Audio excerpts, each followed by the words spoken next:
Hello students, my name is Saiful Isbab. Welcome to my earth style channel. Students, आज हम आप लोगों के चैप्टर नंबर 6 के क्वेश्चन आंसर करने वाले हैं। आपके चैप्टर का नाम है I want something in a cage. तो फर्स्ट क्वेश्चन देखते हैं आपको ट्रू और फॉल्स करना है इसमें। Mister Purcell sold birds, cats, dogs and monkeys. तो येस, ट्रू होगा ये। He was very concern about the well being of the birds and animals in his shop. तो ये फॉल्स है आपका, वो बिल्कुल कंसर्न नहीं थे। He was impress by the customer who boat the 2 doves. तो वो अपने कस्टमर से इम्प्रेस थे जो 2 डव्स खरीदने आया था। बिल्कुल भी नहीं, फॉल्स है ये भी। He was a successful shop owner though insensitive and cold as a person. तो ये भी बिल्कुल फॉल्स है। ठीक है, यहाँ से आप लोग आंसर को चेक कर सकते हैं। फर्स्ट आपका ट्रू, सेकेंड फॉल्स, उसका रीज़न दिया गया है। थर्ड आपका फॉल्स, फोर्थ आपका फॉल्स। ठीक है। Question number second, why is mister Purcell compare to an owl. अब मिस्टर पर्सल को एक आउल से क्यों कंपेयर किया गया था। तो mister Purcell's large glasses magnified his eyes so as to give him the appearance of a wise and genial owl. तो मिस्टर पर्सल क्या करते थे, वो ग्लासेस पहनते थे, चश्मे पहनते थे। तो उनके चश्मों की वजह से उनकी आंखें क्या लगती थी, बहुत बड़ी बड़ी नज़र आती थी। ठीक है, मैग्नीफाइड हो जाती थी, बहुत बड़ी हो जाती थी। और इसी की वजह से उनकी आंखें एक उल्लू की तरह लगती थी, वाइज एंड फ्रेंडली आउल की तरह उनकी आंखें लगती थी। क्वेश्चन नंबर 3 है आपका, from the third paragraph pick out words associated with cries of birds, words associated with noise, words suggested of confusion and fear। तो हमें क्या बताने हैं, वर्ड्स जो एसोसिएट है क्राई, बर्ड्स की क्राई आवाज़ों से, बर्ड्स की आवाज़ों से जो वर्ड एसोसिएट है, और जो आवाज़, जो भी आवाज़ें हैं उनसे जो एसोसिएट वर्ड्स हैं वो लिखने हैं। एंड कन्फ्यूजन एंड फियर के जो वर्ड्स हैं वो हमें बताने हैं। तो आपका ट्विटर, रस्लिंग, स्क्वीज, चीप्स, स्क्वीज, ये सारी बर्ड्स की आवाज़ें थी। और ये साउंड नॉइज़ है आपकी फ्लिकर, स्कैम्पर्ड। ठीक है, और ये है आपका frantic, frightened, bewildered, blindly seeking. तो ये सारी आपकी क्या है, कन्फ्यूजन एंड फियर के वर्ड्स हैं। पेज नंबर 39 आपका है। Question number 4, mister Purcell heard it no more than he would have heard the monotonous ticking of a familiar clock. Read para beginning with it was a rough day. तो ये आपको पढ़ना है, फिर ये आपको क्वेश्चंस दिए गए हैं, आंसर करना है। क्वेश्चन नंबर 1 है, what does it refers to. अब यहाँ पर जो इट बोला गया है, mister Purcell heard it no more. तो इट किसको रेफर किया गया है, ये जानवरों के लिए ही किया जाता है इट, मतलब जो इंसानों के लिए नहीं इट रेफर किया जाता है। तो इट यहाँ पर किसके लिए रेफर किया जा रहा है, बर्ड्स के लिए, कि वो ज़्यादा ध्यान नहीं देते थे क्योंकि उन्हें उनकी आदत हो गई थी, उनकी आवाज़ों की आदत हो गई थी। तो here it refers to the chopping, squeaking and mewing of the birds and animals in the shop. तो एनिमल्स और शॉप्स को वो रेफर्स कर रहे हैं, सॉरी एनिमल्स एंड बर्ड्स को वो रेफर कर रहे हैं it. Why does mister person not here it clearly. तो जो ये एनिमल्स और बर्ड्स की आवाज़ें उन्हें क्यों सुनाई नहीं देती हैं, बिकॉज वो आदत हो चुकी है उन्हें। Mister person did not hear the noise clearly because he owned the pet shop. वो खुद की उनकी पेट शॉप है। And thus these noises seemed usual to him. और उनके लिए ये मतलब बिल्कुल यूजुअल हो चुके हैं, वो यूज टू हो चुके हैं उसके, मतलब उन्हें आदत हो चुकी है उन आवाज़ों की। Like the monotonous ticking of a clock, जैसे क्लॉक टिक टिक करता है ना, और उसकी हमें आदत हो जाती है सुनने की, और हमें फिर हम उस पर ध्यान नहीं देते, हमें आवाज़ नहीं आती। उसी तरीके से इनको भी उनकी आवाज़ नहीं आती थी। He was use to the noise, वो यूज टू हो चुके थे उस चीज़ के। Question number first, page number 42 पर है आपका, why in your opinion did the man set the dogs free. क्यों आपके ओपिनियन में उस आदमी ने डव्स को क्यों फ्री किया था, यानी दोनों बर्ड्स को क्यों फ्री किया था। बिकॉज बच्चों, इसलिए उसने फ्री किया था क्योंकि वो भी 10 सालों से क्या था, जेल में बंद था। उसके पास फ्रीडम छिन चुकी थी, और वो उस बात को समझ सकता था कि एक पिंजरे में जो जानवर रहते हैं उनको कितनी तकलीफ होती होगी। तो वो उस चीज़ को समझ सकता था, उसको फील कर सकता था, क्योंकि वो भी बंद था, कभी 10 सालों से वो बंद था। तो इसीलिए उसको महसूस हुआ कि ये बर्ड्स भी तो क्या है, केज में बंद हैं। उन्हें कोई ऐसा जानवर चाहिए था जो केज में बंद हो और वो उड़ पाए। और उसने उनको बर्ड्स को खोला और उड़ा दिया, उससे उसे सेटिस्फैक्शन मिली। ठीक है, कि अब वो आज़ाद हो गई हैं।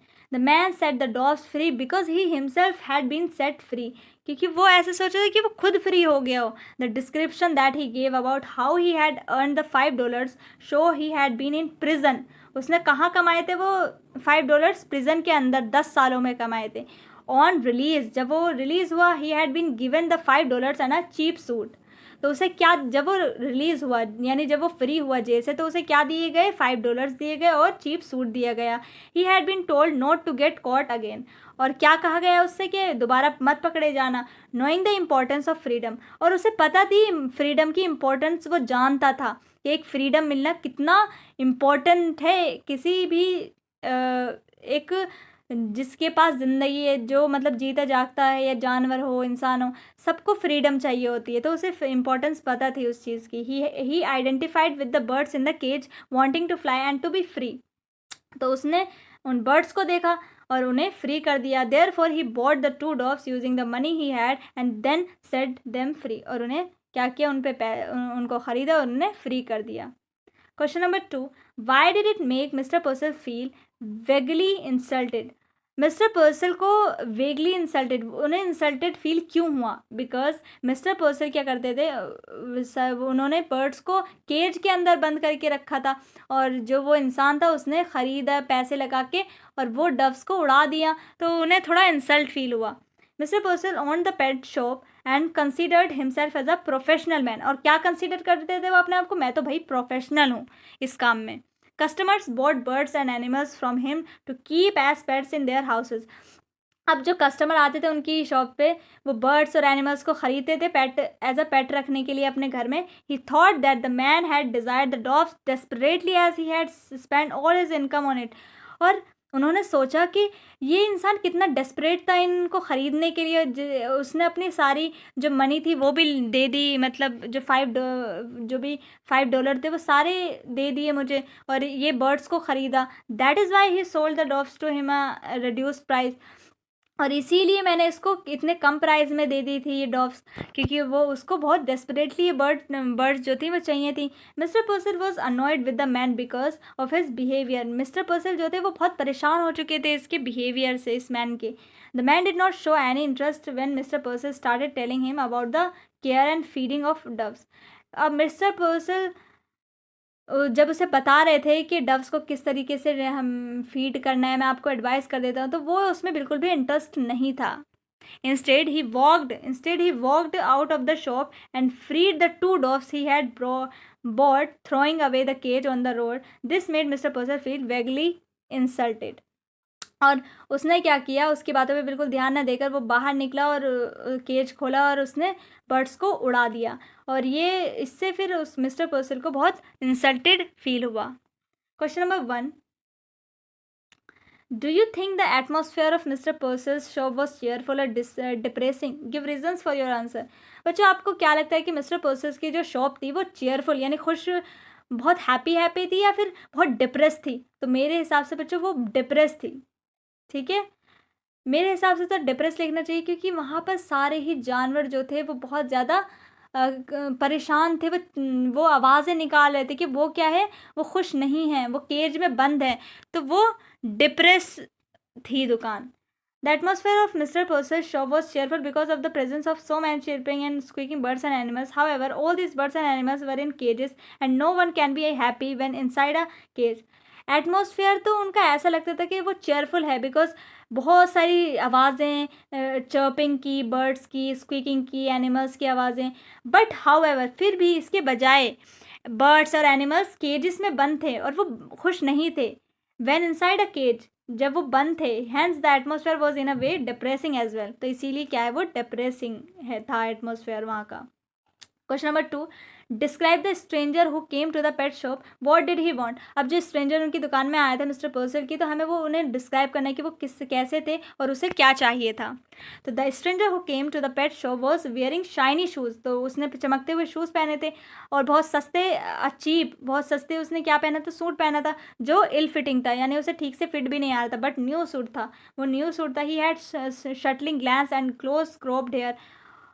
और वो इधर उधर दुकान में देख रहा था बहुत, जैसे कुछ ढूंढ रहा हो, और उसके छोटे छोटे बाल थे.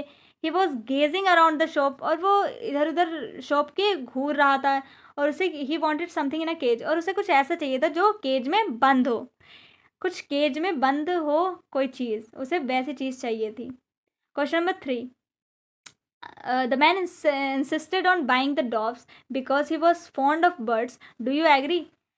तो मैन जो था वो इंसिस्ट कर रहा था इतना डव्स को खरीदने के लिए, ठीक है, क्योंकि वो बर्ड्स को पसंद करता था, वो इसलिए इंसिस्ट कर रहा था इतना डव्स को खरीदने के लिए। Do you agree? क्या आप इस बात से एग्री करते हैं? तो बच्चे बिल्कुल भी नहीं, उसे डव्स में, उन बर्ड्स में बिल्कुल भी इंटरेस्ट नहीं था। उसे बस क्या था, उन्हें आज़ाद करना था, उन्हें फ्री करना था, उन्हें कोई पालना नहीं था। वो जो कस्टमर था उसको कोई पालना नहीं था बर्ड्स को, वो इंटरेस्ट नहीं ले रहा था डव्स में, बस उसको फ्री करना था। तो आंसर होगा हमारा फर्स्ट का, no it does not seemed that he insisted on buying doves because he was fond of birds.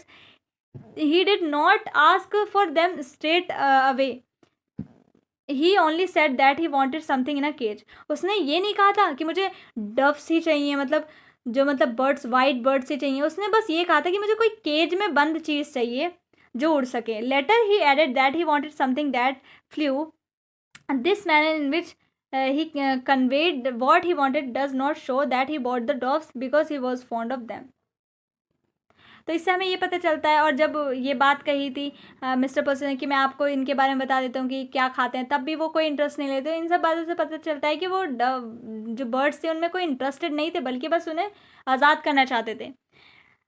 Second है आपका, how had he earn the $5 he had. अब वो $5 उसने कैसे कमाए थे वो हमें बताने हैं कस्टमर ने। तो सेकंड है आपका, ही had earn the $5 in 10 years। उसने कितने सालों में कमाए थे? 10 सालों में $5 कमाए थे। He said that he had been given $5 and a cheap suit and had been told not to get caught again, implying that he had earn the money in prison and had recently been freed.